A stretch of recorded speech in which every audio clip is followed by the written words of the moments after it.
తెలంగాణలో ఎవరి సొమ్ము ఎవరు తింటున్నారు? బీసీ ప్లస్ ఎస్సీ ప్లస్ ఎస్టీల సొమ్ము ఓసీలు తింటున్నారు అనుకునే వాళ్ళు ఇక్కడ.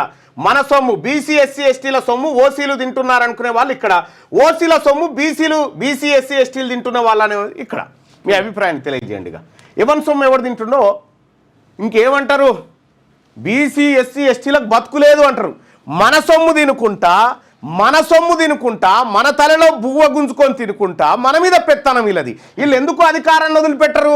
ఇగో ఇది దొబ్బక తింటాను అన్నట్టు, ఇది మన మందిది మనది గుంజుక తింటాను అన్నట్టు వీళ్ళు అధికారం కాడ కూర్చుంది. ఇలా ఎన్ని ఉద్యోగాలు బీసీలకు రావాల్సిన ఉద్యోగాలు తెలంగాణలో ఎవరి సొమ్ము ఎవరు తింటున్నారు? ఓటింగ్లో పాల్గొనండి దయచేసి. లైవ్ చూస్తున్నటువంటి మిత్రులారా ఓటింగ్లో పాల్గొనండి. ఇది మనది, మన బతుకు.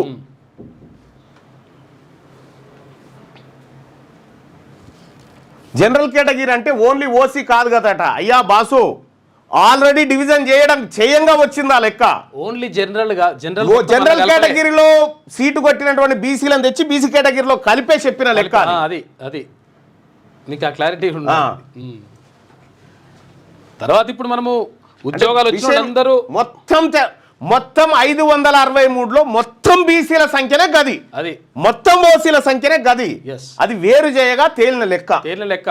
ప్రత్యేకంగా జనరల్ కేటగిరీ కాదు. జనరల్ అంటే అందరు కలిసి అందరిది కాదు. ఇది మొత్తం క్లియర్ గా అంటే ఎవరి సొమ్ము ఎవరు తింటున్నాడు ఇప్పుడు దీన్ని బట్టి చెప్పండి. కామెంట్ లో కూడా చెప్పండి. ఎవరి సొమ్ము తెలంగాణ రాష్ట్రంలో ఎవరి సొమ్ము ఎవరు దీన్ని బతుకుతుండు? తెలంగాణ రాష్ట్రంలో బీసీలకు ఉండాల్సినటువంటి భూములను ఎవరి దగ్గర పెట్టుకొని బతుకుతుండు? తెలంగాణ రాష్ట్రంలో బీసీల చేతుల్లో ఉండాల్సినటువంటి రాజకీయ వాటా ఎవరి దగ్గర ఉంది? ఇప్పుడు మా సొమ్ము మీరు తినుకుంటా మాకేదో బిచ్చం వేసినట్టుగా మీకిస్తాం. నువ్వేంది ఇచ్చేది లొటపీసు?